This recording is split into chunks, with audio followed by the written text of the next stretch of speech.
Hello, good evening. Welcome to Tuesday's programme with Dominic Heel and me, Anne Davis.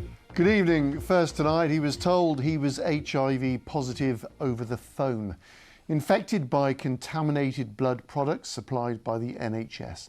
Suresh Vaghela travelled from his East Midlands home in Leicestershire to Leeds today to give evidence to the National Infected Blood Inquiry. Well, he's one of thousands of people caught up in what's been described as the biggest treatment scandal in NHS history. Well, let's go live now to our health correspondent Rob Sissons, who was at today's hearing in Yorkshire. Rob, good evening to you. I guess this really is about getting to the truth.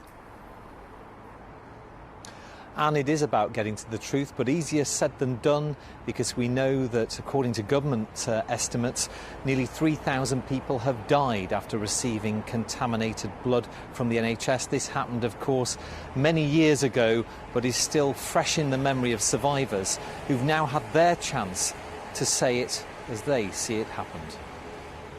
Suresh has waited nearly 40 years to tell his story to an inquiry.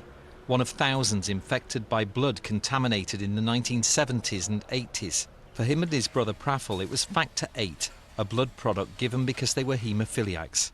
It was just a magic potion. That's how we saw it, because it transformed all our lives. But Suresh on the right and his brother Praful contracted hepatitis and HIV from Factor VIII.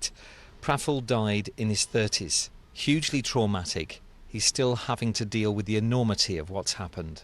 I wasn't well enough to think. I just wasn't well enough to, as soon as I got up, I'd be having a treatment. As soon as I got up, I'd be going to the hospital. As soon as I got up, I'd be falling. It wasn't just haemophiliacs infected. People also received contaminated blood as part of transfusions.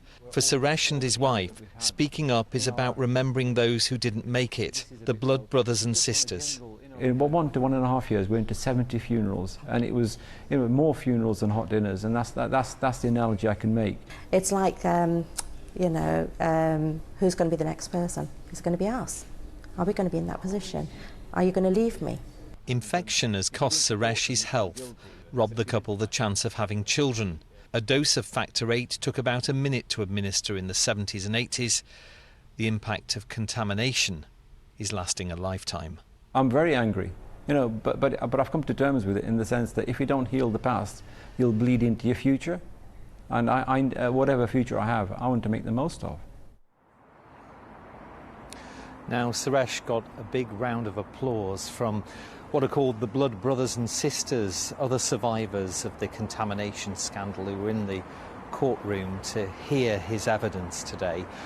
This is all about people having their say, people who say they've been silent for far too long.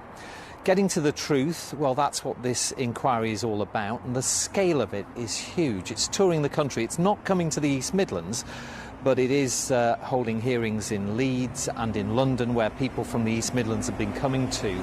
It's expected to last 2 years. There are millions of documents involved. 1,200 witnesses have submitted evidence, and another 1,200 are expected to have their say in the coming months. OK, Rob, thank you.